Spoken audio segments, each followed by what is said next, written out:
Nationalism in India story का background कुछ ऐसा है कि ब्रिटिशर्स कर रहे हैं इंडियंस पे रूल और पूरे इंडिया के लोगों को परेशान करके रखा है। और जब एक ग्रुप ऑफ पीपल लोग एक तरह के परेशान होते हैं ना, तो वो आपस में यूनाइट होते हैं किसके खिलाफ लड़ने के लिए, जो परेशान कर रहा है, यानी कि ब्रिटिशर्स के खिलाफ। यही देखना है इस पूरे चैप्टर में कि कैसे इंडिया के अलग अलग लोग यूनाइट होते हैं, कैसे अलग अलग मूवमेंट्स में पार्टिसिपेट करते हैं, और फाइनली कैसे इंडिया आज़ाद होता है ब्रिटिशर्स के रूल से, कॉलोनियलिज्म से।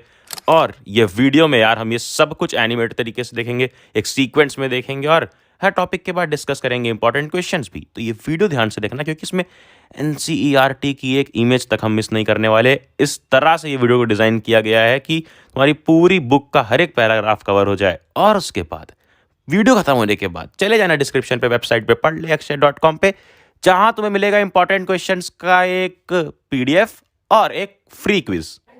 पॉपकॉर्न खाओगी? Topic 1, the first world war, Khilafat and non cooperation. सबको पता है, हमने पहले ही चैप्टर में देख लिया नेशनलिज्म इन यूरोप में कि कैसे बाल्कन्स रीजन में आपस में लड़ाई कर लेते हैं सब, फिर बड़ी पावर्स आ जाती हैं और मिलकर उनमें छिड़ जाता है वर्ल्ड वॉर 1। अब ये वर्ल्ड वॉर 1 का क्या इंपैक्ट पड़ता है इंडिया पे?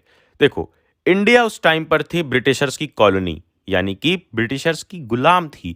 तो अब ब्रिटिशर्स अपनी कॉलोनी का यूज करेंगे, ज्यादा से ज्यादा उसका यूज कर सकेंगे कि कैसे इससे मैं फायदा ले सकूं। और इस फायदे के चक्कर में इंडियंस का काफी नुकसान होता है, यानी कि वर्ल्ड वॉर 1 की वजह से इंडियंस का काफी नुकसान होता है। यही हमें देखना है 5 पॉइंट में, जिसको याद करने के लिए हम निमोनिक लिप्सी, LIPSI, उसके पहले पॉइंट्स याद करने से पहले एक बार देख लो स्टोरी की हुआ क्या। देखो, ब्रिटिशर्स लड़ रहे हैं वर्ल्ड वॉर। अब वर्ल्ड वॉर लड़ रहे हैं तो उसके लिए चाहिए काफ़ी ज़्यादा पैसा, क्योंकि सोल्जर्स में भी पैसा लगेगा, जो वॉर के इक्विपमेंट्स रहेंगे उसमें पैसा लगेगा। तो ये सब पैसा कहाँ से आया? ये सब पैसा उन्होंने किया फाइनेंस वॉर लोन लेके और टैक्सेस बढ़ा के। तो यहीं से अपना पहला पॉइंट लिप्सी का एल से याद रखना, लोन। पहला point, war led to a huge increase in defence expenditure, यानी कि खर्चा बढ़ा डिफेंस का, जिसके लिए उन्होंने क्या किया, which was finance by war loans and increasing taxes. Tax बढ़ा दिए और वॉर लोन ले लिए। अगला पॉइंट लिप्सी में आई से है इनकम टैक्स वॉज इंट्रोड्यूस, कि इंडिया में इनकम टैक्स इंट्रोड्यूस कर दिया गया, जो उस टाइम पे एक नया टैक्स था। And custom duties were raised, custom duties बढ़ा दी गई, जो टैक्सेस पहले से लग रहे थे वो सब बढ़ा दिए गए और एक नया टैक्स इंट्रोड्यूस किया गया, इनकम टैक्स। तीसरा पॉइंट लिप्सी में LIP, पी से है prices increase doubling between 1913 and 1918 leading to extreme hardship for the common people. क्या हुआ? अब वॉर चल रही है जिसकी वजह से प्राइसेस काफ़ी बढ़ गए, डबल हो गए हर चीज़ के 1913 से 1918 तक, वर्ल्ड वॉर तक, जिसमें काफ़ी ज़्यादा दिक्कत हुई कॉमन पीपल को, क्योंकि जब महंगाई बढ़ेगी तो ऑफकोर्स आम आदमी को ही दिक्कत ज़्यादा होती है। तो लिप्सी में हो गया LIP, बचा S और I। एस से है सोल्जर्स, सोल्जर्स की सप्लाई कम पड़ेगी फाइट में, वॉर में, तो उसके लिए क्या किया गया, फोर्स रिक्रूटमेंट करी गई। Villagers were called upon two supply soldiers and force recruitment in rural areas caused wide spread anger. Force recruitment का मतलब होता है कि जबरदस्ती लोगों को पकड़ पकड़ के सोल्जर बना दिया। Definition, a process by which the colonial state forced people to join army, जहां पर किसी का कब्जा है, कॉलोनियल स्टेट है, वहां के लोगों को फोर्स करा जाता था आर्मी ज्वाइन करने के लिए, और यही हुआ। ये क्या था अगला पॉइंट? एस से सोल्जर्स याद रखना, कि villagers were called upon two supply soldier, villagers को सोल्जर सप्लाई करने के लिए जबरदस्ती बुलाया गया और फोर्स रिक्रूटमेंट की गई। अगला आई, लास्ट आई से है इन्फ्लुएंजा एपिडेमिक। फूड शॉर्टेज तो हो ही रही थी और उसके साथ आ गई एक महामारी, एक बीमारी जिसका नाम था इन्फ्लुएंजा। तो ऐसे 5 पॉइंट्स याद करने के लिए लिप्सी का यूज करेंगे LIPSI। एल से लोन्स, लोन्स याद रखोगे कि वॉर लोन और इंक्रीजिंग टैक्सेस कर दिए गए थे। अगला आई से कि इनकम टैक्स इंट्रोड्यूस कर दिया गया था और कस्टम ड्यूटीज बढ़ा दी गई थी। फिर अगला पी से prices increase doubling, prices double हो गए थे वर्ल्ड वॉर 1 के टाइम पे, जिससे बहुत ज़्यादा तकलीफ हुई आम आदमी को, कॉमन पीपल को। अगला एस से कि सोल्जर्स चाहिए थे तो इसलिए फोर्स रिक्रूटमेंट की गई रूरल एरियाज में। और लास्ट पॉइंट यानी कि इन्फ्लुएंजा। उस टाइम पे इन्फ्लुएंजा एक एपिडेमिक था, यानी कि महामारी थी, जिसके वजह से काफ़ी लोग मर गए, क्योंकि उस टाइम पे उसका इलाज नहीं था, जैसे इस टाइम पे फ्रेंड जोन का इलाज नहीं है। तो ये 5 पॉइंट खत्म हुए और ये थे 5 पॉइंट बता रहे थे कि क्या इंपैक्ट था इंडिया पे वर्ल्ड वॉर की वजह से। अब ये सब की वजह से काफ़ी ज़्यादा परेशान हो गए थे इंडिया के लोग मर रहे थे।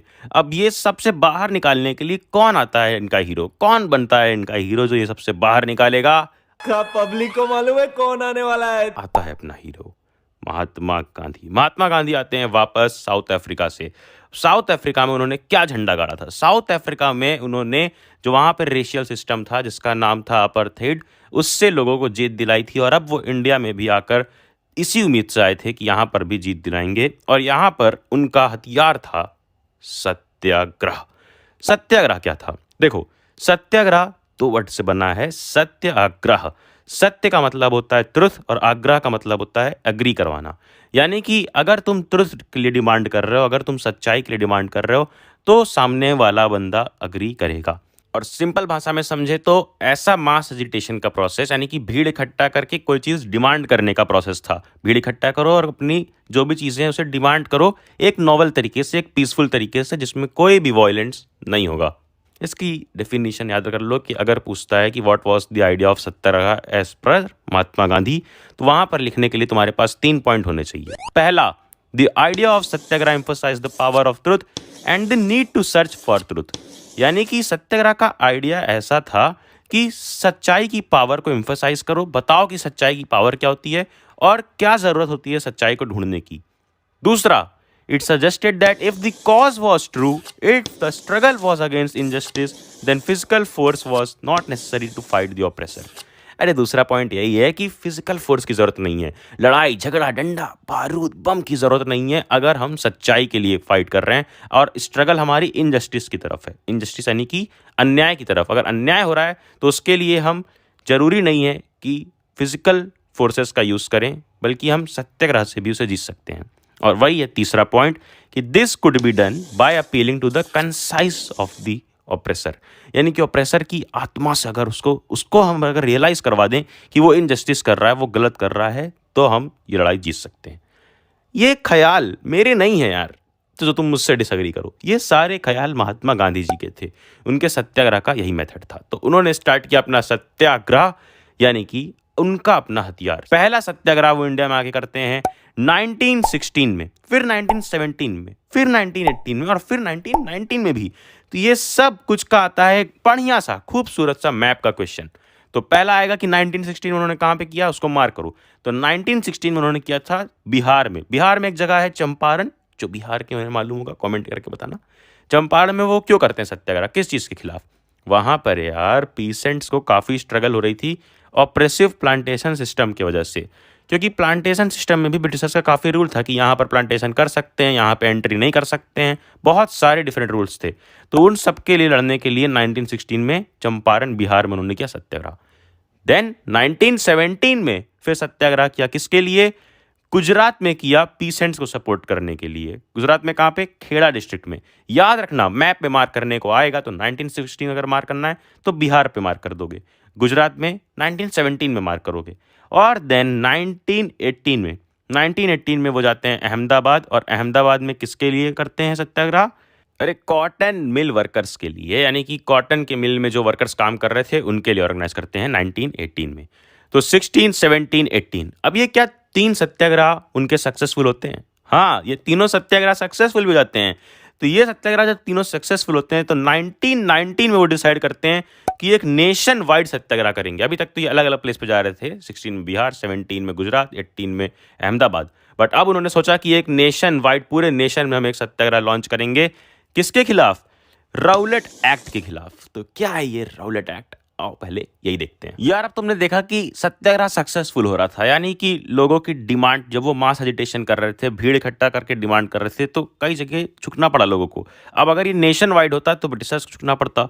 तो ब्रिटिशर्स ने बिना इंडियन मेंबर्स से कंसर्न किए बहुत ही जल्दबाजी में ये लॉ ला दिया था, राउलेट एक्ट, जो अलाउ कर रहा था वहाँ पर ब्रिटिशर्स को डिटेंशन कर लेना, यानी कि कैद कर लेना पॉलिटिकल लोगों को विथआउट ट्रायल, यानी कि बिना कोर्ट ले जाए, बिना चेक किए कि हाँ उसने क्या एलिगेशंस लगे हैं उस पर, क्या उसने सच में गिल्टी है या नहीं है, ये सब बिना चेक किए उठाओ, पकड़ो और 2 साल के लिए अंदर डाल दो।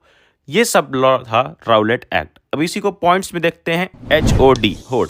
एच से था कि हरीडली पास्ड, यानी कि बहुत जल्दबाजी में पास किया गया था। The act had been hurriedly passed through the imperial legislative council, जो उस टाइम पे काउंसिल थी उसने पास कर दिया था बहुत ही जल्दबाजी में।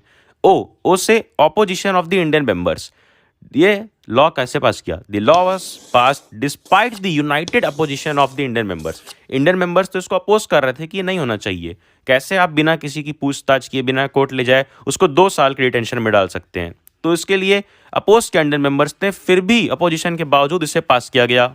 एंड नेक्स्ट HOD, डी से है डिटेंशन। डिटेंशन याद रखना कि this law allowed detention of political prisoners. जितने भी कैदी थे उनको विदाउट ट्रायल 2 साल के लिए अंदर रख सकते हैं।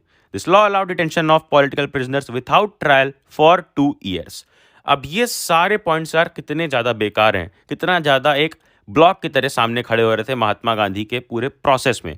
तो महात्मा गांधी ने एक non violent civil disobedience launch कर दिया।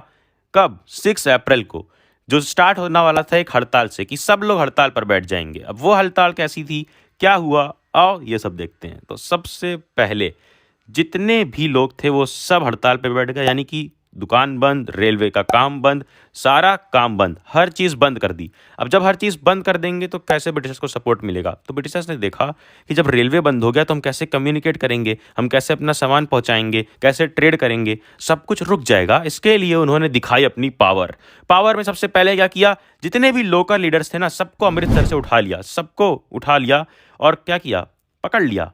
दूसरा, महात्मा गांधी को अलाउ नहीं किया दिल्ली एंटर करने से। वो दिल्ली जा रहे थे अपने किसी भाषण के लिए, वहां जाने नहीं दिया उन्हें, उनको भी पकड़ लिया बीच में।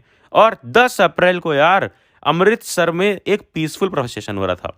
जैसा मैंने बताया कि नॉन वायलेंस होता है सत्याग्रह में, लोग शांति से अपना प्रोसेशन निकालते हैं, अपना जो भीड़ होता है, अपना जो रैली होता है वो निकालते हैं। तो वही चल रहा था, एक पीसफुल प्रोसेशन जिसपे जबरदस्ती फायर कर दिया गया, यानी कि गोलियां चलवा दी गई पुलिसर्स के द्वारा। उसके बाद यार क्या हुआ, उसके बाद लोग और ज़्यादा गुस्सा हो गए। जब उनके लोगों पर गोली चली तो सारे इंडियंस अटैक करने लग गए, बैंक्स पे, पोस्ट ऑफिस पे, रेलवे पे अटैक करने लग गए। यानी कि जो सत्याग्रह का आइडिया था कि नॉन वायलेंस रहेगा वो बिल्कुल बिल्कुल डिसइंटीग्रेट हो गया और वायलेंस आ चुका था। सब तरफ लोग लड़ने लग गए आपस में। और ये लड़ाई देखते हुए फिर ब्रिटिशर्स का अगला मूव था मार्शियल लॉ इम्पोज करना। मार्शियल लॉ, अरे मतलब मिलिट्री का लॉ, कि अब मिलिट्री रूल करेगी, जितने भी ऑर्डिनरी रूल्स हैं उसे सस्पेंड करो, अब मिलिट्री का रूल चलेगा कुछ टाइम तक। और उसके लीडर कौन थे? General Dyer. तो अब उन्होंने क्या किया, उन्होंने यार 13 अप्रैल पे, जो हम सबको पता है जलियांवाला बाग कितना फेमस इंसिडेंट है, वही देखना है। 13 अप्रैल को क्या हो रहा था? 13 अप्रैल को यार जलियांवाला बाग एक जगह है अमृतसर में, वहां पर कुछ लोग गवर्नमेंट के नए रूल के खिलाफ अपना पीसफुल प्रोसेशन कर रहे थे। प्रोसेशन यानी कि गैदर होके क्राउड में भीड़ इकट्ठा करके लोग उसके खिलाफ बैठे हुए थे। और कुछ लोग तो यार बैसाखी का मेला था उस टाइम, तो बैसाखी का मेला एंजॉय करने आए थे वहीं पर।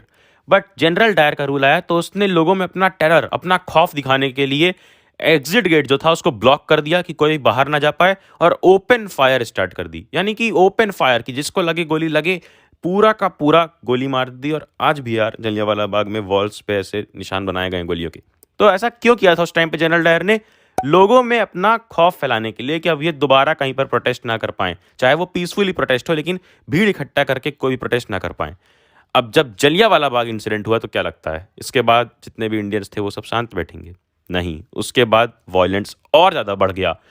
जितने भी नॉर्थ इंडिया के स्टेट्स थे, टाउन्स थे, वहाँ पर सब जगह स्ट्राइक्स हो गई, पुलिस और आपस में लोग लड़ने लग गए। और जो गवर्नमेंट थी उसने उल्टा और ब्रूटल काम किया। उसने क्या किया यार, लोगों से, सत्याग्रही से जबरदस्ती की चीजें करवाई, जैसे कि अपनी नोज रब करो, क्रॉल करो और मुझे सलाम करो सारे के सारे ऑफिसर्स को। और तो और पंजाब में विलेजेस पे बॉम्बिंग करवा दी, यानी कि बॉम्ब करवा दिए। अब ये सब कुछ काफ़ी ज़्यादा वायलेंट हो गया था। बिल्कुल भी सत्याग्रह ऐसा नहीं चाहते थे गांधी जी, तो उन्होंने कॉल ऑफ कर लिया, यानी कि सत्याग्रह को उस समय वहीं पर राउलेट एक्ट वाले सत्याग्रह को रोक दिया। और उन्होंने ऑब्जर्व किया कि काफ़ी नॉर्थर्न स्टेट्स ही पार्टिसिपेट कर रहे हैं, जैसे यूपी, बिहार, पंजाब, ये सब जगह पार्टिसिपेट कर रहे हैं, गुजरात। बट साउथ और पूरे इंडिया को अगर हम यूनाइट करके पार्टिसिपेट करवाते हैं सत्याग्रह में, तो ब्रिटिश गवर्नमेंट को घुटने टेकने पड़ेंगे। अब सबको अगर यूनाइट करवाना है एक पर्पस के लिए, तो उनको दिखाना पड़ेगा कि पर्पस क्या है, उनका उसमें इंटरेस्ट होना चाहिए। तो हिंदू और मुस्लिम्स को यूनाइट करवाने के लिए गांधी जी ने हाथ मिलाया मोहम्मद अली और शौकत अली से। मोहम्मद अली और शौकत अली क्या कर रहे थे, वो भी एक प्रोसेशन लीड कर रहे थे खिलाफत इशू के खिलाफ। खिलाफत इशू क्या था? देखो, जब फर्स्ट वर्ल्ड वॉर हुई ना, तो वहाँ पर ओट्टोमन टर्की की हार हो गई थी। और ओट्टोमन टर्की का जो एम्परर था, खलीफा, वो इस्लामिक वर्ल्ड का स्पिरिचुअल हेड था, यानी कि जितने भी इस्लामिक लोग थे वो उसको अपना स्पिरिचुअल हेड मानते थे, रिलीजियस हेड मानते थे। और ऐसी अफवाह थी कि अब वर्ल्ड वॉर वन में जब हार गया ऑटोमन टर्की तो एम्परर की जितनी भी पावर है सबको हटा दिया जाएगा। अब एम्परर की पावर को बचाने के लिए सब के सब लग गए थे किसमें, खिलाफत इशू में। और एक कमेटी बनाई गई थी बॉम्बे में 1919 में जिसका नाम था खिलाफत कमेटी, जिसके लीडर्स थे यार ये मोहम्मद अली और शौकत अली।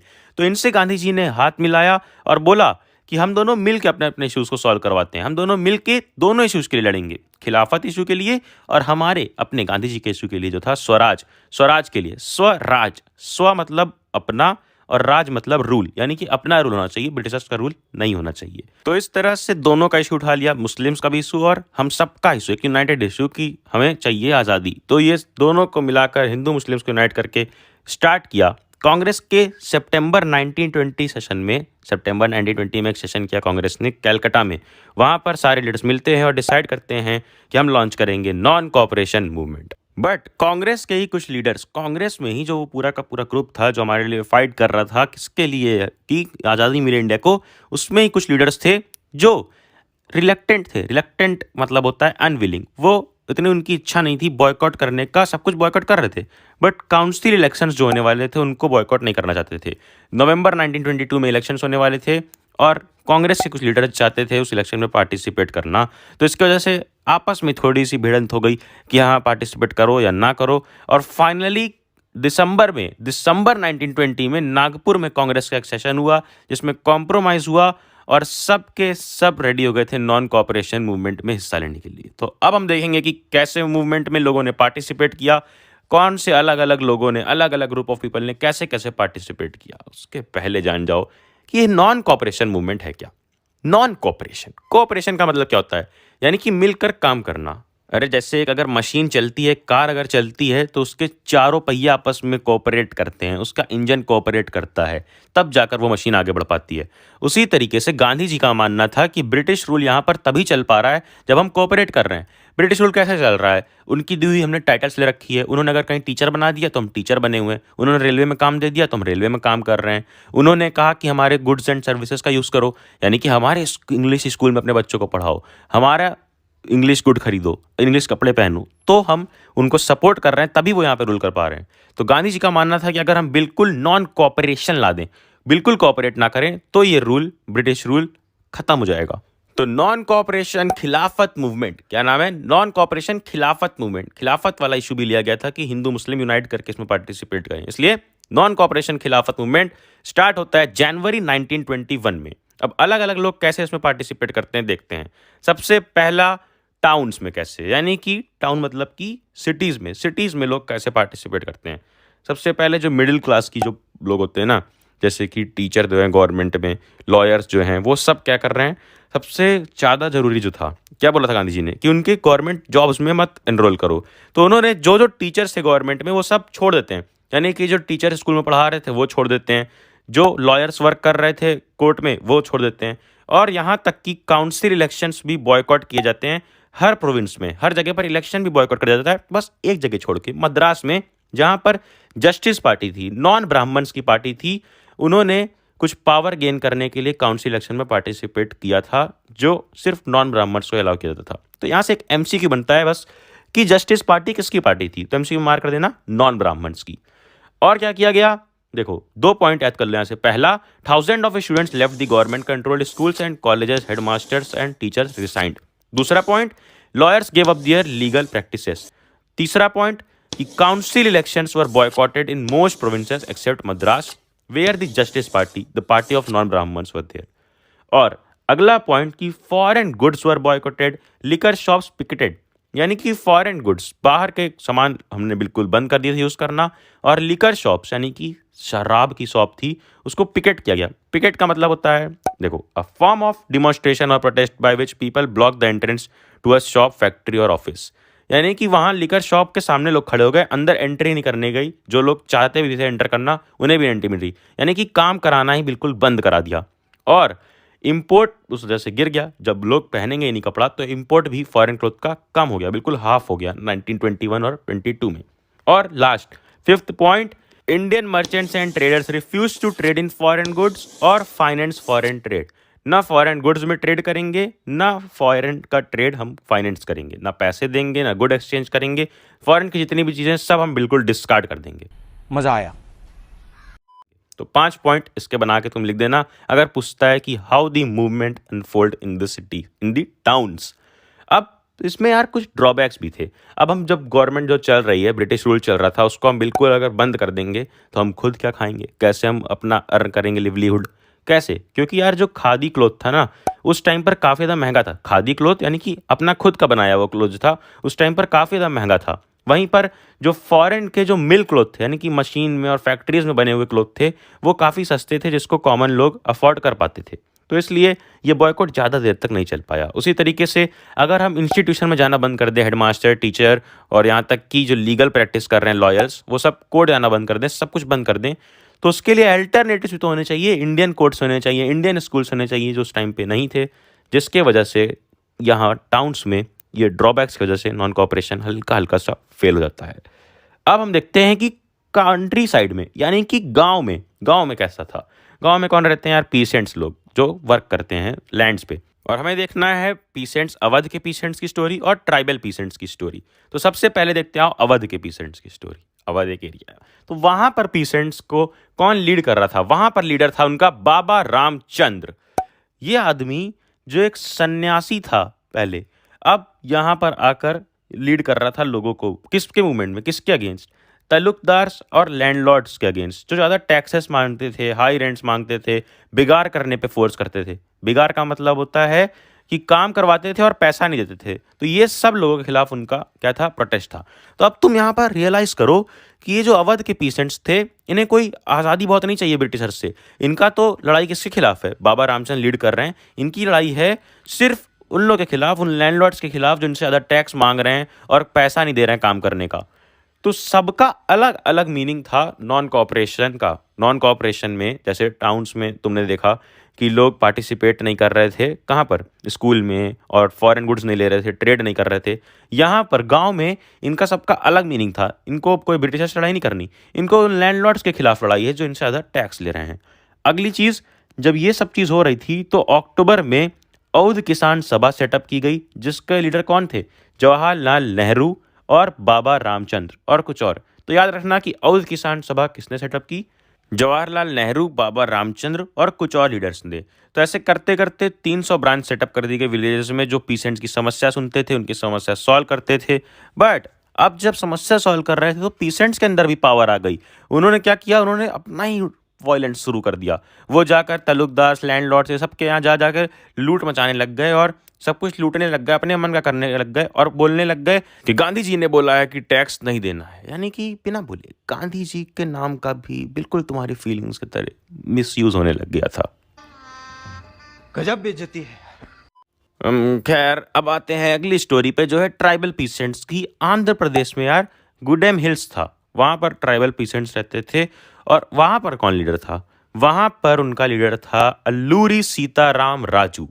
तो ये चीज़ें याद रखना, एमसीक्यू से 1 वर्ड में आ सकता है कि यहाँ पर अवध में पीसेंट्स का लीडर कौन था? बाबा रामचंद्र। और यहाँ ट्राइबल पीसेंट्स का गुडेम हिल्स में, आंध्र प्रदेश में, कौन लीडर था? अल्लूरी सीताराम राजू, जिसके बारे में कुछ अजीब अजीब सी चीज़ें हैं। जो वो खुद क्लेम करता था कि मैं एस्ट्रोलॉजिकल प्रेडिक्शंस कर सकता हूँ और लोगों का इलाज कर सकता हूँ, यहाँ तक कि बुलेट शॉट सर्वाइव कर सकता हूँ। क्या ये सब बात सच थी? आओ आगे देखते हैं। उसका यार वो काफ़ी बड़ा फ़ैन था गांधी जी का। एक तरफ वो गांधी जी का फ़ैन था, लोगों को कहता था कि खादी पहनो, खादी के कपड़े, यानी कि खुद के कपड़े अपने पहनो, बनाओ, और ड्रिंकिंग पे गिव अप कर दो, यानी कि शराब पीना छोड़ दो। और दूसरी तरफ वो गांधी जी के सत्याग्रह वाले ख्याल से मैच नहीं करता था।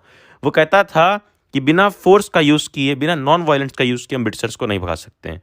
इसलिए वो कई जगह पर गुरिल्ला वॉर्स करता था। गुरिल्ला वॉर्स होती है कि कोई प्रोसेशन जा रहा हो, कोई भी जा रहा हो, तो उस पर अचानक से हमला करो और हमला करके भाग जाओ।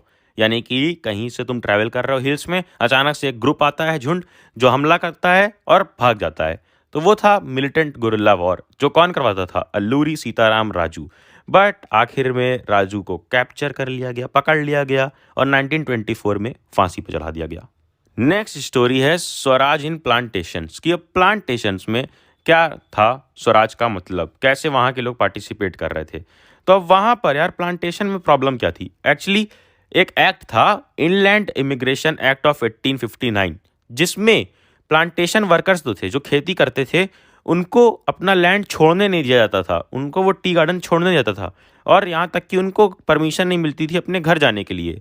तो अब इसके खिलाफ, उसके लिए नॉन कोऑपरेट करने के लिए, कोऑपरेट नहीं करने के लिए, इसका लोग उल्टा करने लग गए। आसाम में जितने भी प्लांटेशंस थे, वहाँ पर लोग फ्री में आने जाने लग गए, जब मन तब घर चले जाते थे। और ये सब करके वो क्या साबित करना चाहते थे कि हम कोऑपरेट तुम्हारे साथ नहीं कर रहे हैं, और वो बिलीव करते थे कि अब गांधी राज आने वाला है, सबको अपने घर के पास, अपने विलेजेस में लैंड मिल जाएगा और सब आराम से काम करेंगे। बट वो घर पहुंच ही नहीं पाते थे, बीच में पुलिस पकड़ के उन्हें पीट देती थी। तो अब तुम देख रहे हो कि यहाँ सबका अपना अपना अलग अलग मीनिंग है। जो गांधी जी का मीनिंग था कि स्वराज का मतलब कि ब्रिटिशर से लड़ाई करनी है, वो नहीं, सब अपना देख रहे हैं। जिसको घर जाने नहीं मिल रहा है वो घर चला जा रहा है, जिसको देख रहा है कि मेरे पास ज़्यादा रिवेन्यू ले रहे हैं लैंडलॉर्ड्स, तो वो लैंडलॉर्ड्स लड़ाई कर ले रहा है। जो देख रहा है कि हिल्स पे अटैक करना है, वो हिल्स पे अटैक कर दे रहा है। तो कोई अपना अपना सब फायदा देख रहे थे। काफ़ी ज़्यादा एक यूनाइटेड और एक प्लान्ड तरीके से यहाँ पर नॉन कॉपरेशन मूवमेंट नहीं चल पाया। और एंड में जो हर बार ब्रिटिशर्स करते हैं, वॉयलेंस, क्या किया उन्होंने 1922 में गोरखपुर में एक बिल्कुल पीसफुल प्रोसेशन था। बाजार में, एक बाजार में यार लोग शॉपिंग वॉपिंग कर रहे थे, अपना जा रहे थे, वहाँ पर आती है पुलिस और क्या करती है, लड़ाई कर लेती है वहाँ के लोकल से, और काफ़ी ज़्यादा वॉयलेंस होता है, जिसको देखते ही Gandhi ji non cooperation movement भी कॉल ऑफ कर लेते हैं, यानी कि रोक देते हैं 1922 में। क्यों? रीज़न देते हैं गांधी जी कि अभी लोग बिल्कुल भी ट्रेंड नहीं हैं कि करना क्या है, सत्याग्रह इसको मालूम ही नहीं है, लोग अपनी स्ट्रगल कर रहे हैं। तो अब जब अगर एक बड़ा स्ट्रगल करना है तो लोगों को ट्रेन करना पड़ेगा। अब गांधी जी क्या करते हैं, अगला मूव, यही हमें देखना है टॉपिक 3 में, जो कि रहेगा टुवर्ड सिविल डिसोबीडियंस। बट उसके पहले देख लेते हैं टॉपिक 1-2 से काफ़ी ज़्यादा इंपॉर्टेंट क्वेश्चंस जो पूछे जा सकते हैं। पहला कि वर्ल्ड वॉर 1 का क्या इम्पैक्ट था इंडियंस के ऊपर, तो उसको याद कराने के लिए मैंने बीमारी बनाया था LIPSI, लिप्सी। लिप्सी से सब याद हो सकता है, L से लोन, I से इनकम टैक्स, P से प्राइसेस डबल हो गए, S से सोल्जर सप्लाई के लिए फोर्स रिक्रूटमेंट हुआ था, और I, अगले I से इन्फ्लुएंजा, जो एक एपिडेमिक था उस टाइम पे। नेक्स्ट अगला क्वेश्चन आ सकता है कि describe the incidents of Jallianwala Bagh massacre, कि जलियांवाला बाग में उस दिन क्या हुआ था। तो याद रखना, पूरा लिखना पड़ेगा पॉइंट्स में कि on 13 April Jallianwala incident took place in which many villagers, यानी कि पूरा लिखो यार कि देखो विलेजर्स आए थे कुछ कुछ जो बैसाखी फेयर एंजॉय कर रहे थे, और कुछ कुछ ही वहां पर क्या कर रहे थे, प्रोटेस्ट कर रहे थे। बट जो बैसाखी फेयर एंजॉय करने आए थे उनको पता नहीं था कि यहाँ पर क्या चल रहा है, इस टाइम मिलिटेंट रूल चल रहा है, जनरल डायर का रूल चल रहा है। तो जनरल डायर ने एग्जिट गेट ब्लॉक करवा के ओपन फायर करवा दी, इसमें हंड्रेड्स लोग मारे गए थे। नेक्स्ट लिखना है कि टाउन्स में क्या होता है, कैसे पार्टिसिपेट करते हैं टाउन्स के लोग NCM में, यानी नॉन कोऑपरेशन मूवमेंट में। तो पूरा लिखना पड़ेगा कि कैसे लोग स्कूल कॉलेजेस छोड़ के चले जाते हैं, जो जो जॉब्स मिलती है उसको डिक्लेयर कर देते हैं, खादी क्लॉथ का यूज़ करने लगते हैं। फिर अगला एक इंपॉर्टेंट क्वेश्चन है कि अवध के किसान लोगों को, यानी कि अवध के पीसेंट्स को क्या समस्या झेलने मिलती है। तो पहला कि लैंडलॉर्ड और तलुकदार काफ़ी ज़्यादा हाई लैंड रेंट लेते थे, और दूसरा कि उन्हें बेगार करना पड़ता था, और तीसरा कि उनके पास कोई सिक्योरिटी नहीं था टेन्योर का, यानी कि वर्क पीरियड जो रहता था टाइम का, उसका कोई सिक्योरिटी नहीं मिलता था कि इतने टाइम तक उन्हें काम करने को अलाउ किया जाएगा। अगला एक इंपॉर्टेंट क्वेश्चन आ सकता है कि how did tribal peasants interpret the message of Mahatma Gandhi and idea of Swaraj, कि ट्राइबल पीसेंट कैसे पार्टिसिपेट करते हैं, महात्मा गांधी का मैसेज उन्हें क्या समझ में आता है। ट्राइबल पीसेंट्स के बारे में तुम्हें लिखना पड़ेगा कि वो गांधी का आइडिया नॉन वायलेंस का कंफर्म नहीं करते हैं, उस पर एग्री नहीं करते हैं, वो वायलेंस को ही अपनाते हैं। अपने हीरो अल्लूरी सीताराम राजू के साथ मिलके आंध्र प्रदेश के गुदेम हिल्स में गुरिल्ला वॉर करते हैं, यानी कि कई लोगों को, कई ब्रिटिश ऑफिसर्स को मार देते हैं, और इस तरह से अपनी डिमांड्स पूरी कराने की कोशिश करते हैं। तो ये थे यार सारे इंपॉर्टेंट क्वेश्चन। अभी बीच बीच में और क्वेश्चन हम डिस्कस करेंगे। MCQ का क्विज तुम वेबसाइट पे जाकर दे सकते हो, लिंक डिस्क्रिप्शन में है। आगे बढ़ते हैं टॉपिक 3 की तरफ, टुवर्ड्स सिविल डिसोबीडियंस। तो जब चौरी चौरा इंसिडेंट के बाद फरवरी 1922 में Mahatma Gandhi non cooperation movement को कॉल ऑफ कर लेते हैं या विथड्रॉ कर देते हैं, उसके बाद वो सोचते हैं कि हाँ, सत्याग्रही को ट्रेन करने की ज़रूरत है, उन्हें बताने की ज़रूरत है कि वॉयलेंस का सहारा नहीं लेना है, कैसे मास स्ट्रगल करनी है, ये सब कुछ सिखाने की ज़रूरत है, और एक यूनाइटेड स्ट्रगल फिर से करने की ज़रूरत है।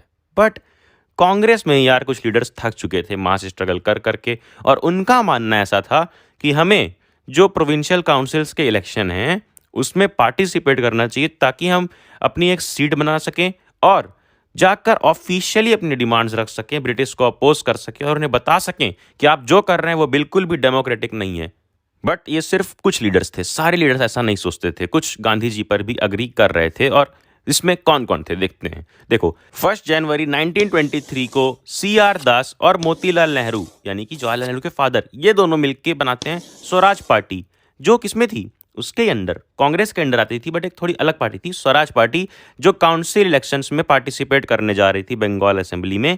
और CR दास थे इस पार्टी के प्रेसिडेंट और मोतीलाल नेहरू थे इसके सेक्रेटरी।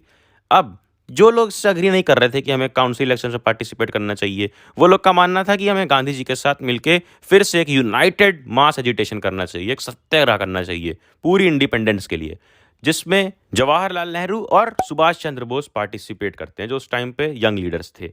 अब इस सिचुएशन में कि कांग्रेस के अंदर थोड़ी डिबेट हो रही थी, बट वो फाइनली सॉल्व होती है इस तरह से कि CR दास और मोतीलाल नेहरू अपनी स्वराज पार्टी बना के इलेक्शन लड़ेंगे और जवाहरलाल नेहरू और सुभाष चंद्र बोस साथ देंगे गांधी जी का एक फुल इंडिपेंडेंस के लिए, मास एजिटेशन के लिए। मस्त प्लान है।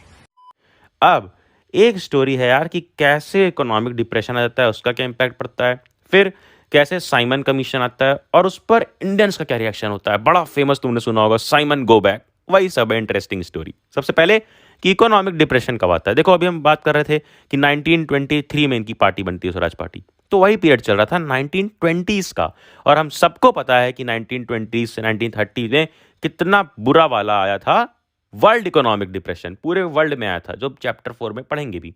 तो वर्ल्ड वाइड इकोनॉमिक डिप्रेशन आ जाता है, जिसके वजह से एग्रीकल्चर गुड्स के प्राइसेस बिल्कुल नीचे गिर जाते हैं, एक्सपोर्ट बिल्कुल बंद हो जाता है, किसान कमा नहीं पाते हैं, तो उसके वजह से रिवेन्यू नहीं दे पाते हैं, और ये सब की वजह से पूरा कंट्री साइड यानी कि पूरा गांव वाला एरिया परेशानी में आ चुका था।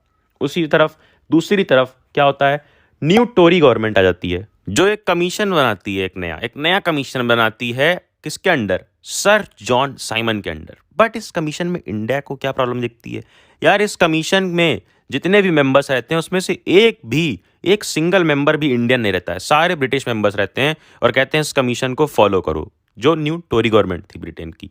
अब इस कमीशन के खिलाफ 1928 में इंडियंस ने काफी अच्छा स्लोगन निकाला कि go back Simon, Simon go back, और सबने बोला कि हम ये चीज एक्सेप्ट नहीं करेंगे। अब इसके लिए, इसके अगेंस्ट में ब्रिटिश सरकार ने लॉर्ड इरविन आते हैं। लॉर्ड इरविन अक्टूबर 1929 में एक नया ऑफर देते हैं इंडियंस को कि तुम ले लो डोमिनियन स्टेटस और आओ मिलके डिस्कस करते हैं इंडिया का फ्यूचर, एक राउंड टेबल कॉन्फ्रेंस में, कि एक मीटिंग में, यानी कि इसमें कुछ कुछ स्टेट्स तुम खुद रूल करोगे, कुछ कुछ स्टेट्स पे ऑटोनोमस रूल होगा, ऐसा कुछ वो लोग मिल के अपने बीच में डील रखते हैं, जिसका नाम था डोमिनियन स्टेटस। बट इसमें भी इंडियंस सेटिस्फाइड नहीं होते हैं और जितने भी लीडर्स हैं जैसे जवाहरलाल नेहरू, सुभाष चंद्र बोस, वो सब पूरी फुल इंडिपेंडेंस डिमांड करते हैं, ये सब चीज़ को एक्सेप्ट नहीं करते हैं।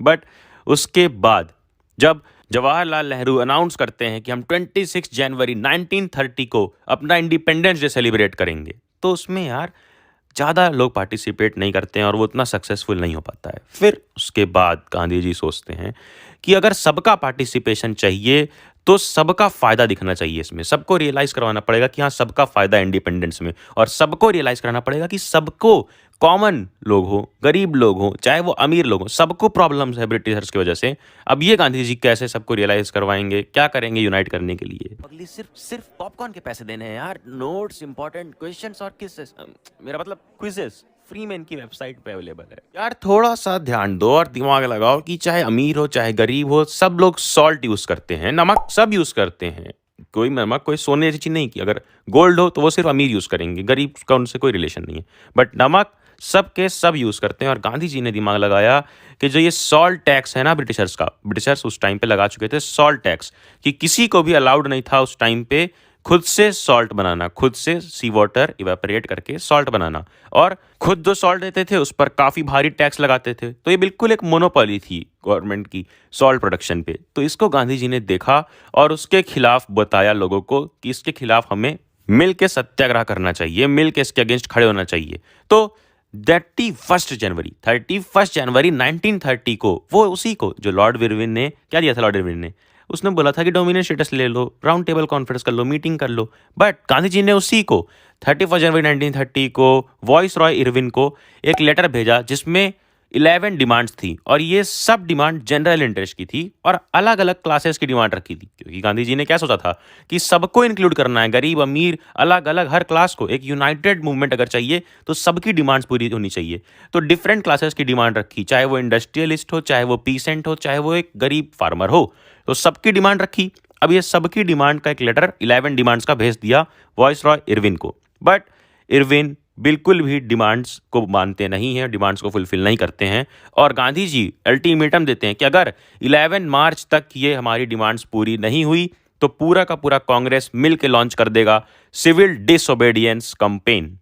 तो इरविन तब भी रेडी नहीं होते हैं नेगोशिएट करने को, यानी कि बातचीत करने को, उसकी बातें मानने को गांधी जी की। तो गांधी जी अपना लॉन्च करते हैं अगला मूव जो था सॉल्ट से रिलेटेड, नमक की लड़ाई, सॉल्ट मार्च। ये काफ़ी इंपॉर्टेंट है और इससे इंपॉर्टेंट रिलेटेड क्वेश्चंस काफ़ी ज़्यादा आते हैं, जैसे कि सॉल्ट मार्च के बारे में लिखने को। तो पहला पॉइंट कि 78 ट्रस्टेड वॉलंटियर्स के साथ ये सॉल्ट मार्च निकाला गया था। ये मार्च 240 माइल्स तक थी, यानी कि 240 माइल्स दूरी पे, कि यहाँ से लोग चलेंगे गांधी जी के आश्रम से, साबरमती में जो आश्रम था वहाँ से लोग चलकर जाएंगे कहाँ तक, गुजरात के कोस्टल टाउन दांडी तक। साबरमती से दांडी तक का मार्च था, 240 माइल्स की दूरी थी। तीसरा पॉइंट कि जितने भी वॉलंटियर्स थे वो पैदल चलते रहे 24 डेज तक। और फोर्थ पॉइंट, 24 डेज का मतलब कि 10 miles a day. Fourth point रहेगा कि लोग थाउजेंड्स के लोगों में, थाउजेंड्स की पॉपुलेशन में लोग आते थे और गांधी जी को सुनते थे, जहां भी वो लोग रुकते थे गांधी जी की स्पीच को सुनते थे। और लास्ट फिफ्थ पॉइंट, 6 अप्रैल को, देखो स्टार्ट कब हुई थी, स्टार्ट हुई थी 12 मार्च 1930 और फाइनली ये सारे के सारे चलते हुए जाकर पहुंचते हैं 24 डेज के बाद 6 अप्रैल को दांडी, और वहां पर जाके वॉयलेट करते हैं लॉ को। कौन से लॉ को? सॉल्ट लॉ को। सॉल्ट लॉ क्या था यार, कि सॉल्ट पे टैक्स हम लगाएंगे भारी और सिर्फ हम ही सॉल्ट का प्रोडक्शन करेंगे।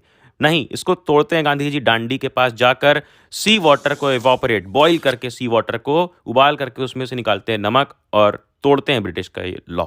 तो ये था पूरा सॉल्ट मार्च के बारे में पॉइंट्स। याद रखना, पहला पॉइंट कि मार्च स्टार्ट हुई 12 मार्च 1930 में, जिसमें 78 वॉलंटियर्स थे। दूसरा पॉइंट कि मार्च गांधी जी के साबरमती आश्रम से दांडी तक गई जो गुजरात में था। तीसरा पॉइंट, 24 डेज तक वॉलंटियर्स पैदल चलते रहे, यानी कि approx 10 miles a day. Fourth point कि जहां भी गांधी जी रुकते थे थाउजेंड्स में लोग आकर उनकी बातें सुनते थे, समझते थे।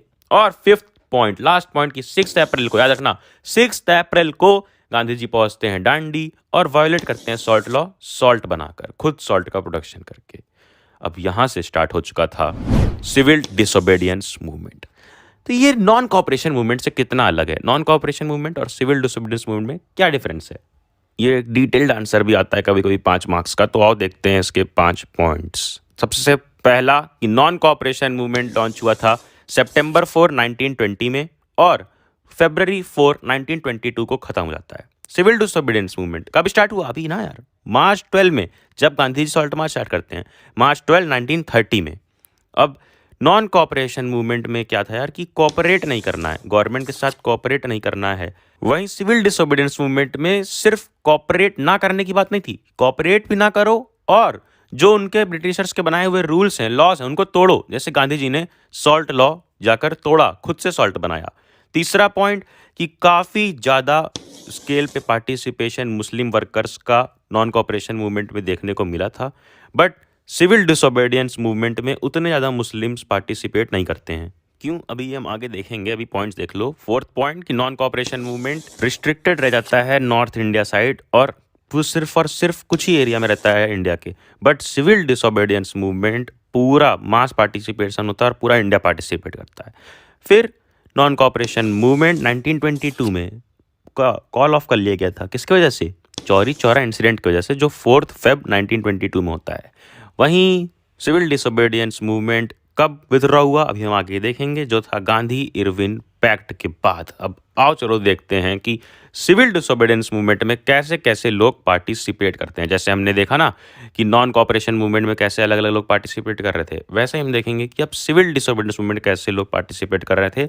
बट उसके पहले वापस चलते हैं एक बार थोड़ा सा सॉल्ट मार्च की तरफ। ये रही एक इमेज भी उसी टाइम की, और याद रखना कि डांडी मार्च भी इसी को बोलते थे, सॉल्ट मार्च को ही डांडी मार्च बोलते थे, जिसमें 78 वॉलंटियर्स थे। अब जैसा गांधी जी ने कहा था कि नॉन कॉपरेशन में हम सिर्फ कॉपरेट नहीं कर रहे थे, बट सिविल डिसोबीडियंस मूवमेंट में हम सॉल्ट लॉ हो या फिर कोई भी ब्रिटिशर्स का लॉ हो उसे हम वायलेट करेंगे, यानी कि लॉस को तोड़ेंगे। तो क्या किया लोगों ने, गांधी जी के सॉल्ट बनाने के बाद अब अलग अलग कंट्री के पार्ट में, अलग अलग पार्ट्स में लोग खुद भी सॉल्ट बनाना शुरू कर दिए, तो सॉल्ट लॉ वायलेट हो गया। फिर फॉरेन क्लॉथ को बॉयकॉट कर दिया, और लिकर शॉप्स यानी कि शराब की दुकान को पिकेट कर दिया। पिकेट का मतलब बताया था मैंने, किसको रोक दिया, उसमें लोगों को आना जाना बंद करा दिया। फिर पीसेंट्स जो थे यानी कि किसान थे, उन्होंने रिवेन्यू देने से मना कर दिया, यानी कि जो टैक्सेस का रूल था, टैक्सेस का लॉ था, उसको भी ब्रेक कर दिया। और जो विलेज के ऑफिशियल्स थे उन्होंने रिजाइन कर दिया, अपनी प्लेस से हट गए, फॉरेस्ट लॉज तोड़ दिए। और तो और जो फॉरेस्ट लॉ था कि अंदर टाइम पे जाना है, एक एरिया रिस्ट्रिक्टेड है उसमें नहीं जाना है, उस रिजर्व फॉरेस्ट एरिया में भी लोग घुस गए और लकड़ियां कलेक्ट की, अपने कैटल को ग्रेस करवाया, यानी कि भेड़ बकरियां भी चराने लग गए। तो सारे लॉज लोग तोड़ने लग गए। अब क्या ब्रिटिशर्स इसको आराम से बैठ के देखेंगे कि भाई तू तोड़, मैं कुछ और कर लेता हूँ? नहीं, ब्रिटिशर्स ने किया रिप्लाई। क्या किया रिप्लाई में? सबसे पहले अरेस्ट करना स्टार्ट कर दिया कांग्रेस के लीडर्स को, वन बाय वन। और जब अब्दुल गफ्फार खान, जो काफ़ी ज़्यादा इंपॉर्टेंट पर्सन थे महात्मा गांधी के लिए, उनको, अब्दुल गफ्फार खान को जब अरेस्ट किया जाता है 1930 में, अप्रैल 1930 में, तो सारे का सारा क्राउड आ जाता है सड़क पर पेशावर के, और बिल्कुल अपने गोलियां खाने को रेडी हो जाता है। कई लोगों को गोलियां भी लगती है। ये देखो एक इमेज, पुलिस क्रैकडाउन ऑन सत्याग्रही, यानी कि सत्याग्रह पे पुलिस गोलियां चला रही थी, मार रही थी, पीट रही थी, फिर भी लोग आग चुके थे, उतर चुके थे। किसके बाद? अब्दुल गफ्फार खान के अरेस्ट के बाद। और कई सत्याग्रही को पकड़ लिया गया, उसमें वुमेन भी थी, बच्चे भी थे, लगभग 1 लाख लोगों को अरेस्ट किया गया था उस टाइम पर। ये बहुत बड़ी बात थी। फिर महात्मा गांधी ये सब जब देखते हैं कि ये कुछ ज़्यादा ही नुकसान हो रहा है हमारे लोगों का, फिर से वायलेंस हो गया यहाँ पर, तो बेचारे फिर से आ जाते हैं एक स्टेप बैक लेने को, और रेडी हो जाते हैं। इरविन, याद करो लॉर्ड इरविन, जिसने डोमिनियन स्टेटस का ऑफर दिया था और बोला था कि राउंड टेबल कॉन्फ्रेंस पे आ जाओ, बातचीत करते हैं मीटिंग करके। तो गांधी जी रेडी हो जाते हैं कि हाँ चलो, इरविन के साथ वो पैक्ट साइन करेंगे। ऑन 5 मार्च 1931, याद रखना कब गांधी जी कॉल ऑफ करते हैं अपना सिविल डिसोबीडियंस मूवमेंट और रेडी हो जाते हैं गांधी इरविन पैक्ट के लिए, 5 मार्च 1931 को। अब गांधी इरविन पैक्ट होता है, जिसके लिए गांधी जी को जाना पड़ता है राउंड टेबल कॉन्फ्रेंस अटेंड करने के लिए। कहाँ पे? लंदन। तो वो चले जाते हैं लंदन, बट वहाँ पर गांधी इरविन पैक्ट में कुछ भी अच्छा नहीं होता है। जो गांधी जी की मांगे रहती हैं उनको पूरा नहीं किया जाता है, और वो डिसअपॉइंटेड वापस इंडिया लौट आते हैं। और वापस इंडिया लौटने के बाद वो देखते हैं कि यहाँ पर तो गवर्नमेंट ने नई चाल चली है। गवर्नमेंट ने, ब्रिटिश गवर्नमेंट ने अरेस्ट कर लिया है, गफ्फार खान भी जेल में है और जवाहरलाल नेहरू भी जेल में है, और तो और कांग्रेस को इलीगल डिक्लेयर कर दिया है कि ये जो कांग्रेस संस्था ये इलीगल है। और कई सारे मेजर्स लगाए गए थे जिससे बॉयकॉट्स ना हो पाए, लोगों को आने जाना रोक दिया गया कि ना लोग मिल पाए, ना कम्युनिकेट कर पाए, ना मास एजिटेशन यानी कि सत्याग्रह कर पाए। अब ये सब देखते हुए गांधी जी यार किसी तरह रीलॉन्च करते हैं सिविल डिसोबीडियंस मूवमेंट, बट इतनी रिस्ट्रिक्शंस लग चुकी थी कि सिर्फ 1 साल में ही वो बंद हो जाता है, डिसकंटिन्यू हो जाता है। और 1934 में सिविल डिसोबीडियंस मूवमेंट जो दोबारा से स्टार्ट हुआ था 1 साल के लिए, वो भी फाइनली बंद हो जाता है। तेरा तो गेम बजाना पड़ेगा। अब ये हमने देखी स्टोरी की सिविल डिसोबीडियंस मूवमेंट कैसे बीच में स्टार्ट होता है दोबारा से 1 साल के लिए, फिर बंद होता है 1934 में फाइनली। स्टार्ट कब हुआ था? याद रखना, सिविल डिसोबीडियंस मूवमेंट स्टार्ट हुआ था सॉल्ट मार्च से। सॉल्ट मार्च यानी कि 12 मार्च 1930, और फाइनली बन जाता है 1934 में। अब आओ देखते हैं कि कैसे अलग अलग लोगों ने पार्टिसिपेट किया था सिविल डिसोबीडियंस मूवमेंट में। जैसे गांव के लोग यानी कि कंट्री साइड पीसेंट्स, तो वहां पर जो रिच पीसेंट्स की कम्युनिटीज थी ना, रिच पीसेंट की स्टोरी भी देखनी है और पुअर की भी। तो रिच पीसेंट जो थे, अमीर पीसेंट, जैसे कि गुजरात के पटीदार्स और उत्तर प्रदेश के जाट्स, तो ये सब बड़े अमीर थे। तो इन्होंने कैसे पार्टिसिपेट किया? इनको यार नुकसान हो रहा था क्योंकि कमर्शियल क्रॉप की सेल गिर रही थी, ट्रेड डिप्रेशन आ रहा था, प्राइसेस कम हो रहे थे, तो इनका नुकसान हो रहा था, तो इन्होंने पार्टिसिपेट किया। तो पहला point, they were very hard hit by the trade depression and falling prices. दूसरा point, as their cash income disappeared they found it difficult to pay governments revenue demand, तो रिवेन्यू डिमांड नहीं pay कर पा रहे थे। और तीसरा point कि rich peasants became enthusiastic supporters of civil disobedience movement, organizing their communities at times forcing reluctant members। तो रिलक्टेंट का मतलब याद रखना यार कि रिलक्टेंट का मतलब होता है कि जो लोग अनविलिंग हो, जो लोग की इच्छा ना हो, तो जिनकी इच्छा नहीं होती थी उनको भी ये रिच पीसेंट्स होते थे मोटिवेट करते थे कि पार्टिसिपेट करो सिविल डिसोबीडियंस मूवमेंट में। और फोर्थ पॉइंट, उनकी फाइट स्वराज के लिए थी कि देखो स्वराज के लिए सबका अलग अलग मतलब था। स्वराज तो है कि इंडिपेंडेंस मिल जाए, बट अलग अलग क्लास का उसमें अलग अलग मीनिंग छुपा है। जैसे कि ये रिच जितने भी पीसेंट्स थे, इनका मीनिंग वहाँ पर ये था कि उनकी स्ट्रगल थी मेन हाई रिवेन्यू के खिलाफ, कि ज़्यादा जो रिवेन्यू ज़्यादा बढ़ाते जा रहे हैं, टैक्स बढ़ा रहे हैं, इनको कम किया जाए। तो यही था फोर्थ पॉइंट कि their fight for Swaraj was a struggle against high revenue. और फिफ्थ पॉइंट कि movement was restarted in 1932 but many of them refuse to participate. कि जब मूवमेंट रीस्टार्ट हुआ था, अभी बताया था ना कि कैसे बंद हो गया था बीच में, फिर जब वो वापस आते हैं गांधी जी तो रीस्टार्ट होता है। तो जब रीस्टार्ट हुआ 1932 में, तो कई लोगों ने पार्टिसिपेट नहीं किया क्योंकि इनकी मांगे पूरी नहीं हो पाई थी, यानी कि रिवेन्यू रेट नहीं वापस से सही किए गए थे। उसी तरह यार अब तुम देखोगे कि जितनी भी क्लासेस थी सब सीडीएम में, यानी कि सिविल डिसोबीडियंस मूवमेंट में पहले तो पार्टिसिपेट करते हैं, देन एंड तक जब वो दोबारा होता है तो वो पार्टिसिपेट नहीं कर रहे हैं क्योंकि उनकी मांगे पूरी नहीं हो रही है। जैसे कि ये स्टोरी है पुअर पीसेंट्स की, गरीब पीसेंट्स की। पहला point, they were not just interested in lowering of revenue demand but many of them demanded that the landlord should remit their unpaid rent. यानी कि वो चाहते थे कि सिर्फ और सिर्फ रेवेन्यू डिमांड कम ना हो, बल्कि जो उन्होंने नहीं पे किया अब तक वो रिमिट कर दे, छोड़ दे, वो पे ना करना पड़े। दूसरा कि ये सब के सब रेडिकल मूवमेंट में पार्टिसिपेट करते थे जो सोशलिस्ट और कम्युनिस्ट द्वारा बनाए जाते थे। तीसरा, Congress was unwilling to support no rent campaigns in most places. यानी कि जो कांग्रेस थी ना वो अनविलिंग थी, ज़्यादा इच्छा नहीं दिखा रही थी अपनी इस चीज़ को सपोर्ट करने में कि नो रेंट, रेंट ही ना देना पड़े, क्योंकि वो नहीं चाहती थी कि उनका रिलेशन खराब हो रिच पीसेंट से, अमीर लोगों से, तो इसलिए गरीब लोगों पे धक्का मार देती थी। तो इसके वजह से पुअर पीसेंट्स और कांग्रेस का रिलेशन हमेशा से खराब रहा। तो 3 पॉइंट्स तुम्हें लिखने होंगे। अगली क्लास है यार बिजनेस क्लास, जो लोग बिजनेस करते थे, जो बड़ा बड़ा नाम हमने पहले ही सुना है ना, टाटा बिरला, उनकी बात अब करते हैं। तो सबसे पहला पॉइंट कि उनको बिजनेस एक्सपेंड करने में प्रॉब्लम आ रही थी कॉलोनियल पॉलिसीज की वजह से। कॉलोनियल पॉलिसीज थी कि ट्रेड यहीं तक कर सकते हैं, ट्रेड लिमिट है इंपोर्ट एक्सपोर्ट पे, तो उसकी वजह से उनको प्रॉब्लम आ रही थी। तो पहला पॉइंट तुम्हें लिखना होगा बिजनेस क्लास के लिए कि they now reacted against colonial policies that restricted business activities. दूसरा point, they wanted protection against imports of foreign goods, कि जो इंपोर्ट हो रहा है उस पर प्रोटेक्शन चाहिए था उनको। और तीसरा पॉइंट कि उनको एक रुपी स्टर्लिंग का फॉरेन एक्सचेंज रेशियो चाहिए था जो डिस्करेज करे इंपोर्ट को। समझो मेरी बात, जैसे कि डॉलर और रुपीस का एक एक्सचेंज रेट होता है कि $1 इक्वल्स 80 रुपीज़। तो अगर ये जितना गिरता जाएगा उतना रुपीस की वैल्यू खराब होगी, इसकी वजह से इंपोर्ट बढ़ता जाएगा। तो ये ऐसा चाहते थे कि इंपोर्ट कम हो, इंपोर्ट कम यानी कि हम खरीद कम रहे हैं दूसरे देश से और एक्सपोर्ट ज़्यादा कर रहे हैं, तो यानी कि अपना फायदा होना चाहिए, ये ऐसा चाहते थे क्योंकि ये बिजनेसमैन थे। और अगला पॉइंट कि इन्होंने कुछ कुछ ऑर्गेनाइजेशन फॉर्म की, जैसे कि they formed the Indian industrial and commercial Congress in 1920 and Federation of the Indian Chamber of Commerce and Industries FICCI in 1927।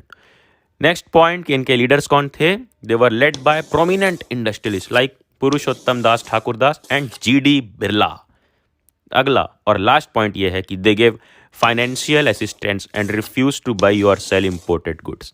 ये फाइनेंशियल असिस्टेंस देते थे CDM में, सिविल डिसोबीडियंस मूवमेंट में, और रिफ्यूज कर चुके थे बाई और सेल इंपोर्टेड गुड्स की, इंपोर्टेड गुड्स में अब ट्रेड अप नहीं करेंगे। तो इस तरह से पार्टिसिपेट किया किसने, बड़ी क्लास ने, बिजनेस ग्रुप्स ने। और उसके बाद जब राउंड टेबल कॉन्फ्रेंस यार फेल हो जाती है ना, तो बिजनेस ग्रुप्स भी ज़्यादा इंटरेस्टेड नहीं रहते हैं और उसके बाद दोबारा से पार्टिसिपेट ज़्यादा नहीं करते हैं। तो यही होता है हर क्लास के साथ। जैसे अगली क्लास है इंडस्ट्रियल वर्किंग क्लास। अब देखो तुम बोर हो रहे होगे कि हर क्लास का देख रहे हो, क्या क्या याद करो, कितना याद करो। अभी जब हम क्वेश्चन आंसर डिस्कस करेंगे तो सारे इंपॉर्टेंट क्वेश्चन देख लेंगे कि कितना तुम्हें रटना है कितना नहीं। अभी बस सुनते रहो यार।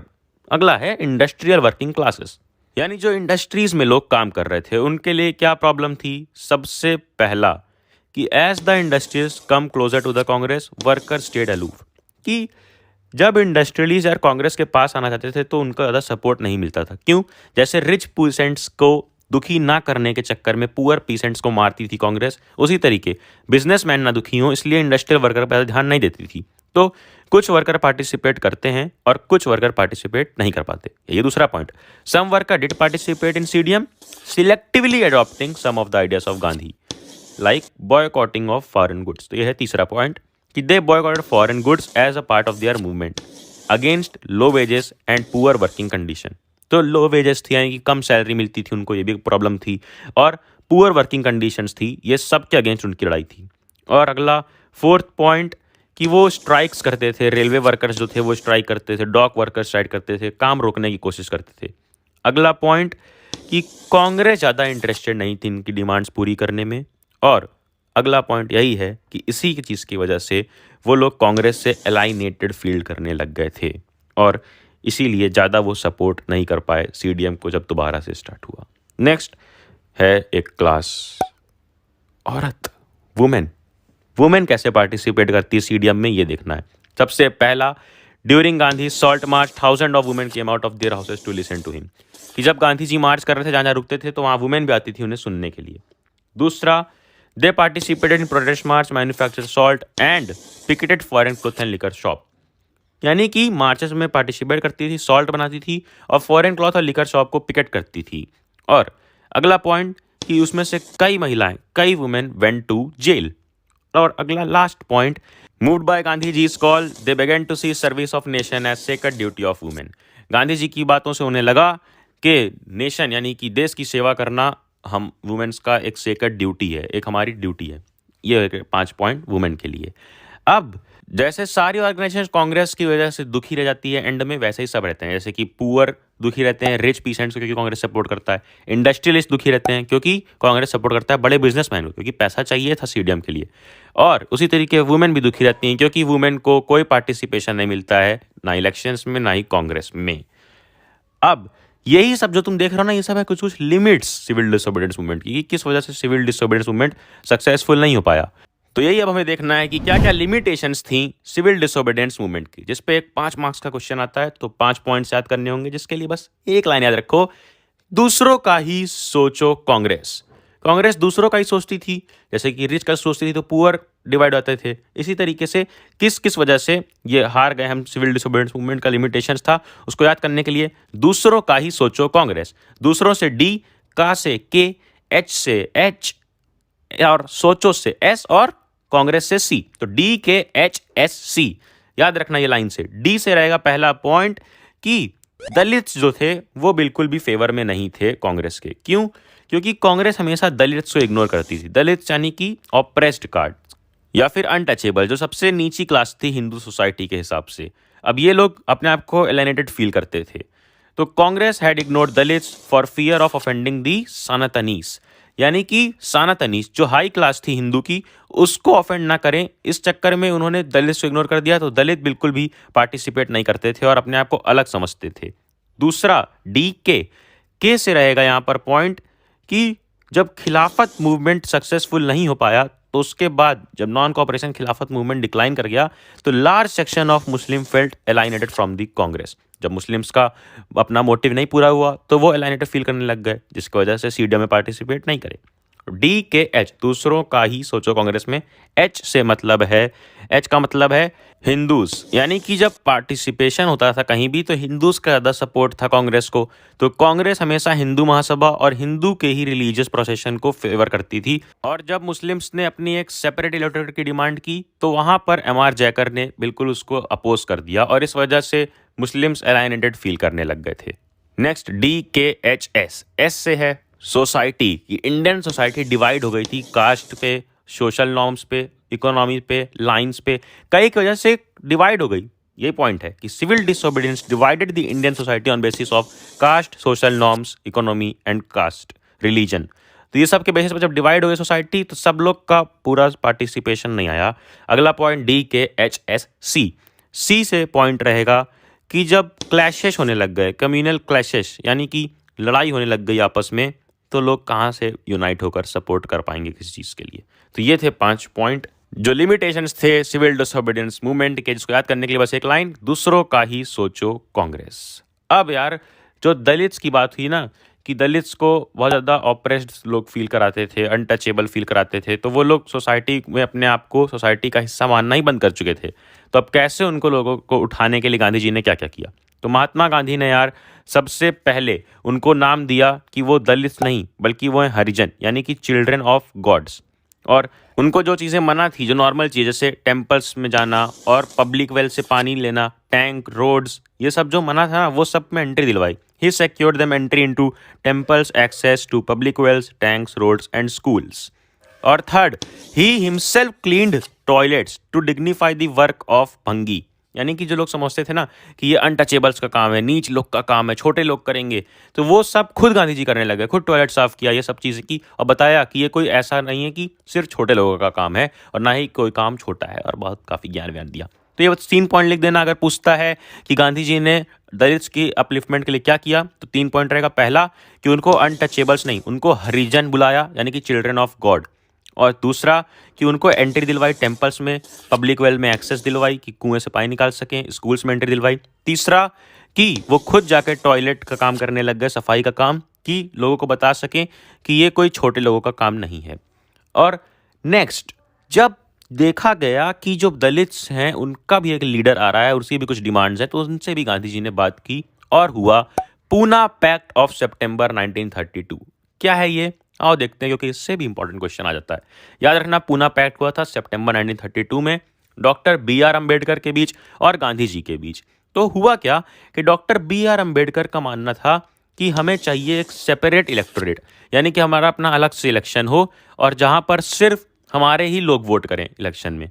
तो वैसी चीज़ जब गांधी जी ने सुनी, तो गांधी जी का मानना था ये करने पे पूरा का पूरा यूनिफिकेशन का प्रोसेस छोटा हो जाएगा, स्लो हो जाएगा, और ये लोग अपने आप को और अलग मानने लग जाएंगे सोसाइटी से। इसलिए गांधी जी ने जब ये बात सुनी कि ब्रिटिशर्स डॉक्टर भीमराव अम्बेडकर की बात मानने लग जा रहे हैं, तो तुरंत वो बैठ गए फास्ट अंटिल डेथ, कि जब तक मेरी मौत नहीं होगी तब तक मैं फास्ट बैठ रहूंगा, वरना मेरी बात मानो। और गांधी जी तो काफ़ी बड़े सेलिब्रिटी थे, काफ़ी बड़े नाम थे, तो उनकी डेथ हो जाती, तो इसलिए उनकी पोजीशन को देखते हुए अम्बेडकर जी को पीछे हटना पड़ा और उन्होंने आकर उनकी बात मानी। दोनों ने मिलकर फैसला लिया कि उनके लिए एक रिजर्व्ड सीट रहेगी। क्या रहेगी? रिजर्व्ड सीट रहेगी प्रोविंशियल और सेंट्रल लेजिस्लेटिव काउंसिल्स में।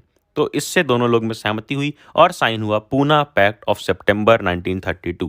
इस पे अगर मेन फीचर्स लिखने को आता है कभी कभी क्वेश्चन कि describe main features of Poona pact, तो 3 पॉइंट लिख देना। पहला, it reserved seats for depressed classes in provincial and central legislative councils.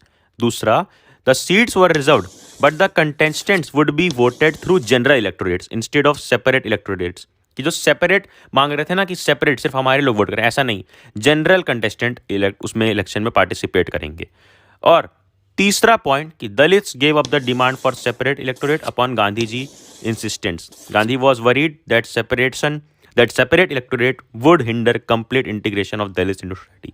अरे इसको सिंपल में लिख सकते हो कि गांधी जी का मानना था कि अगर उनको सेपरेट इलेक्टोरेट मिल जाएगा तो वो यूनिफिकेशन में बहुत ज़्यादा स्लो डाउन कर देगा यूनिफिकेशन का प्रोसेस, और वो सोसाइटी में इंटीग्रेटेड फील नहीं कर पाएंगे। तो ये था 3 पॉइंट पूना पैक्ट का, और यही थे ज़्यादा इंपॉर्टेंट बातें सीडीएम, सिविल डिसोबीडियंस मूवमेंट से रिलेटेड। और अब हम आ चुके हैं अपने चैप्टर के यार लास्ट टॉपिक पे, the sense of collective belonging, कि अब कैसे लोगों में एकता लानी है, कैसे लोगों को बताना है कि हाँ हम सबका देश है, हम सबको एक दिखाना है। क्योंकि देखो सब लोग अलग अलग फील कर रहे थे, रिच पुअर, हिंदू मुस्लिम, और तो और दलित्स और सनातनीस यानी कि हायर कास्टेस। तो देखो सबने पार्टिसिपेट तो किया था, सबके एक यूनाइटेड स्ट्रगल थी ब्रिटिशर्स के खिलाफ, बट सबका अपना अपना अलग अलग कल्चर था। काफ़ी ज़्यादा हमारे यहाँ पे डाइवर्सिटी है, सब जानते हैं इंडिया में, और उस टाइम पे भी था क्योंकि इंडिया, पाकिस्तान, बांग्लादेश सब यूनाइटेड था, भारत राष्ट्र था।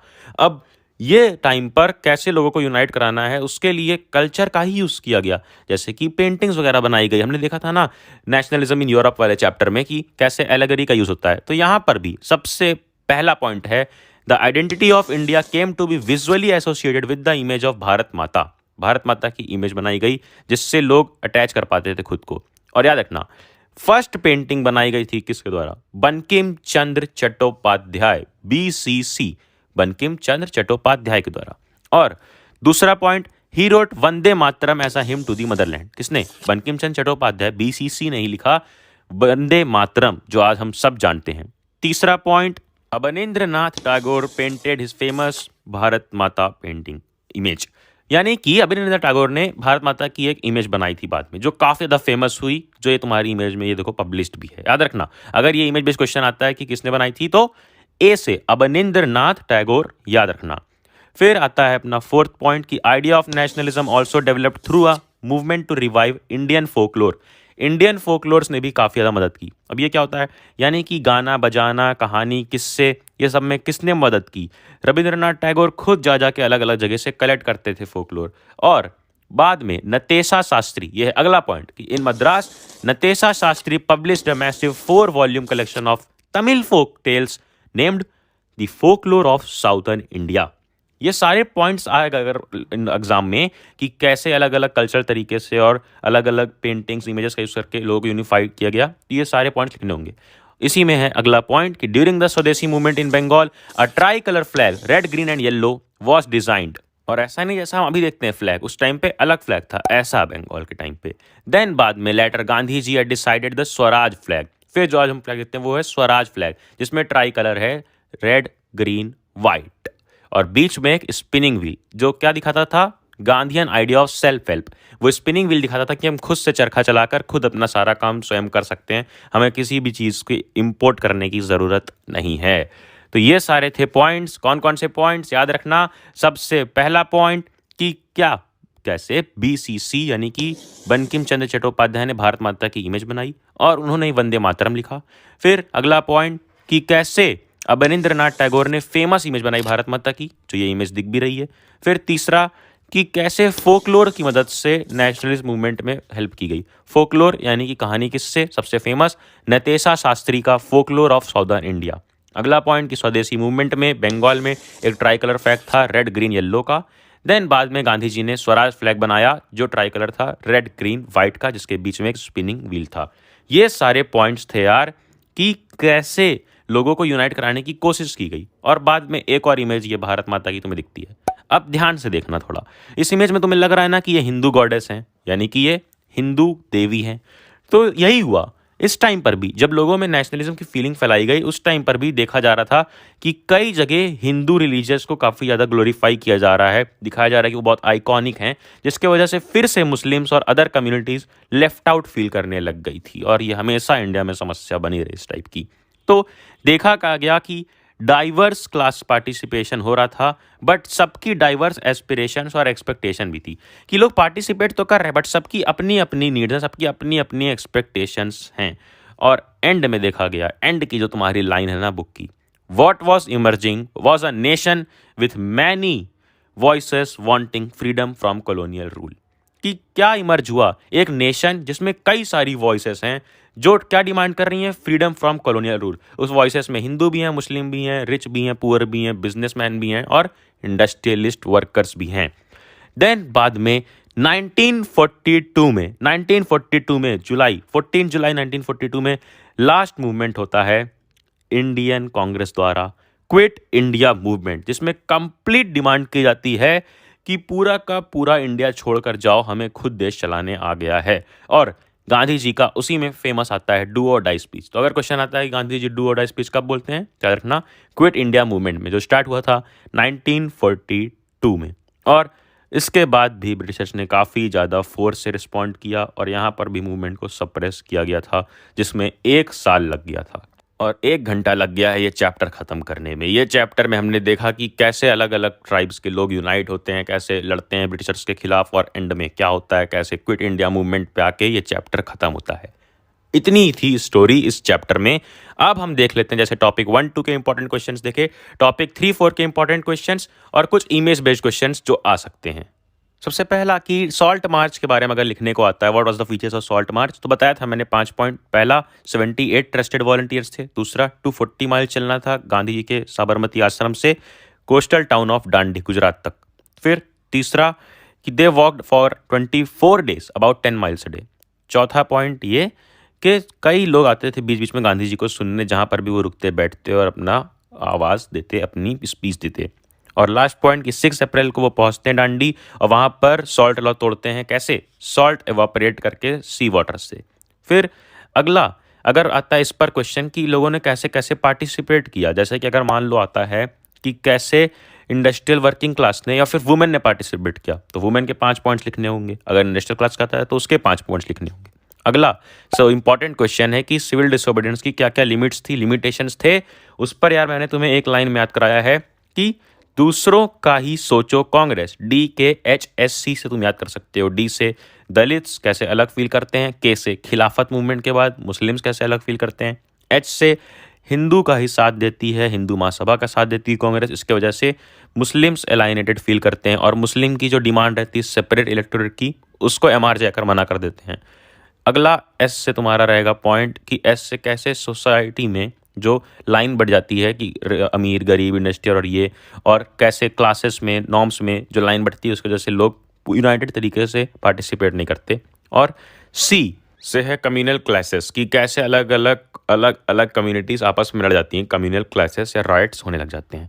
अगला इंपॉर्टेंट क्वेश्चन आ सकता है कि what type of flag was made in स्वदेशी मूवमेंट, तो उसमें कौन सा फ्लैग बना था, तो उसके बारे में तुमको लिखना पड़ेगा कि वो फ्लैग था ट्राई कलर रेड ग्रीन और येलो कलर में, जो डिज़ाइन किया था किसने, पिंगली वेंकैया ने। किसने, पिंगली वेंकैया, याद रखना, PINGALI VENKAYYA, ये आ सकता है। और तीसरा पॉइंट इसमें लिख देना कि it had 8 lotuses which represented a province and a crescent moon, एक आधा चांद भी था जो हिंदू मुस्लिम की यूनिटी को रिप्रेजेंट करता था। फिर स्वराज फ्लैग डिज़ाइन हुआ 1921 में, जिसमें क्या क्या फीचर्स थे वो भी लिख सकते हो। एक क्वेश्चन आ सकता है who form Swaraj party and when, तो बताया था ना 1 जनवरी 1933 में CR दास ने मोतीलाल नेहरू के साथ मिलकर बनाई थी स्वराज पार्टी, जिसमें CR दास खुद प्रेसिडेंट थे और मोतीलाल नेहरू थे उसके सेक्रेटरी। फिर अगला एक इम्पॉर्टेंट क्वेश्चन आ सकता है कि कैसे फोकलोर और कैसे पॉपुलर प्रिंट्स ने हेल्प किया नेशनलिज्म फैलाने में, तो लिख देना सारे पॉइंट्स अभी मैंने तुम्हें बताए थे कि कौन कौन ने क्या क्या पेंटिंग बनाई थी और नतेसा शास्त्री की फोकलोर्स जो थे। फिर अगला और इम्पॉर्टेंट हम देखने वाले हैं कि क्या क्या इमेजेस आ सकती हैं, कौन कौन सी इमेजेस इंपॉर्टेंट हैं। तो आओ रिविजिट करते हैं पूरी इमेजेस को। जैसे सबसे पहली इंपॉर्टेंट इमेज है ये, जिसमें दिखाया गया कि जनरल डायर अमृतसर में ऑर्डर दे रहे हैं लोगों को क्रॉल करने का, जबरदस्ती सत्याग्रह इसको सलाम करने का, यानी कि उत्पीड़न कर रहे हैं उस पर। किसका राज था, जनरल डायर का मिलिटेंट रूल था उस टाइम। फिर ये इमेज आ सकती है और पूछा गया इसमें क्या दिखाया जा रहा है, तो बताना पड़ेगा कि बॉयकॉट कर रहे हैं फॉरेन क्लॉथ का, खादी को सपोर्ट कर रहे हैं। और ये इमेज है चौरी चौरा इंसिडेंट की 1922 की, जब एक बाजार में लोग जा रहे थे बट क्लैश हो गया, जिसके बाद क्या हुआ था, गांधी जी ने NCM को रोक दिया था। फिर आ सकती है एक इंपॉर्टेंट इमेज ये, जिसमें पूछा जाएगा कौन सी इंसिडेंट इसमें दिखाई गई है, तो डांडी मार्च या फिर सॉल्ट मार्च मार्क करनी पड़ेगी। फिर अगली इंपॉर्टेंट इमेज रहेगी यार तुम्हारे सामने ये, जिसमें पूछा जाएगा कि अगर कौन कौन से लीडर्स हैं तो मार्क करना, महात्मा गांधी, जवाहरलाल नेहरू एंड मौलाना आज़ाद। और अगला इंपॉर्टेंट है ये बाल गंगाधर तिलक का इमेज, जो जिसमें दिखाया जा रहा है सिंबल्स ऑफ यूनिटी, जिसके देखो बॉर्डर पे 1 2 3 4 कॉर्नर्स पे क्या क्या है, सारे चारों रिलीजन्स के अलग अलग रिलीजियस सिंबल्स हैं। देन ये इमेज सकते हैं कि किसने बनाई थी भारत माता की, तो अवनींद्रनाथ टैगोर ने। और एक ये जवाहरलाल नेहरू का एक पॉपुलर प्रिंट, जिसमें उन्होंने हाथ में पकड़ रखी है क्या, भारत माता की इमेज, जिसके पीछे मैप बना है जो दिखा रहा है कि भारत माता को। देन एक इंपॉर्टेंट इमेज आएगी तुम्हारे सामने ये, जिसमें अगर पूछा जाए कि इसमें लॉयन और एलिफेंट क्या सिग्निफाई करते हैं, तो उसमें मार्क करना होगा पावर एंड अथॉरिटी, कि ये पावर और अथॉरिटी को सिंबलाइज करते हैं। और ये सारी थी इंपॉर्टेंट इमेजेस। एक बार जल्दी से देख लेते हैं इंपॉर्टेंट डेट्स, कि अगर डेट्स आएंगी तो कौन कौन सी सबसे ज़्यादा इंपॉर्टेंट डेट्स रहेगी जो तुमको हमेशा याद रखनी है। सबसे पहला कि आते ही गांधी जी ने सत्याग्रह कहाँ किया, 1916 में चंपारण सत्याग्रह, 17 में खेड़ा सत्याग्रह और 18 में अहमदाबाद सत्याग्रह मिल वर्कर्स के लिए। फिर राउलेट एक्ट कब आया, 1919 में, जिसके खिलाफ गांधी जी ने नेशन वाइड सत्याग्रह किया। और देन सबसे इंपॉर्टेंट जलियांवाला बाग कब हुआ, 13 अप्रैल 1919। देन उसके बाद एक इंपॉर्टेंट क्वेश्चन ये रहेगा, औध किसान सभा कब सेटअप की गई, अक्टूबर 1920 में। और उसके बाद चौरी चौरा वायलेंस कब हुआ था, 1922 में। फिर एक इंपॉर्टेंट और काफ़ी ज़्यादा इंपॉर्टेंट रहेगा कि कब हुआ था पूना पैक्ट, तो याद रखना पूना पैक्ट भी हुआ था सितंबर 1932 में। And then civil disobedience movement कब स्टार्ट हुआ, कब रुका, ये सब पर भी आ सकता है डेट्स, तो उसकी डेट्स याद रखनी है कि नॉन कॉपरेशन मूवमेंट स्टार्ट हुआ था जनवरी 1921 में। Then civil disobedience movement start हुआ था सॉल्ट मार्च के साथ, जो था 12 मार्च 1930 में। और यही बस इतनी रहेगी तुम्हारी सबसे इंपॉर्टेंट डेट। एक डेट और, 8 अगस्त 1940 क्विट इंडिया मूवमेंट जब लॉन्च हुआ। बस इतने में से आ सकते हैं इंपॉर्टेंट डेट्स के क्वेश्चन। और जाना है डिस्क्रिप्शन में, वेबसाइट पे padleakshay.com पे फ्री में क्विज अटेम्प्ट करना है और पीडीएफ से सारे इंपॉर्टेंट आंसर और क्वेश्चंस देख लेने हैं एक बार, कि तुम्हारे दिमाग से कुछ भी ना निकले और एग्जाम में जाकर सब लिख दो। और करना क्या है यार, नोटिफिकेशन छेड़ दे यार, नोटिफिकेशन छेड़ दे कि कुछ भी मिस ना हो। ये वीडियो सब में फैला दे। ऐसी वीडियोस बनाने में काफ़ी मेहनत लगती है, तो प्लीज़ डोनेट करके कुछ हेल्प कर। नहीं कर सकता तो सब में फैला आगे लोगों तक। और फिर क्या, अबे जाना जा, पढ़ ले,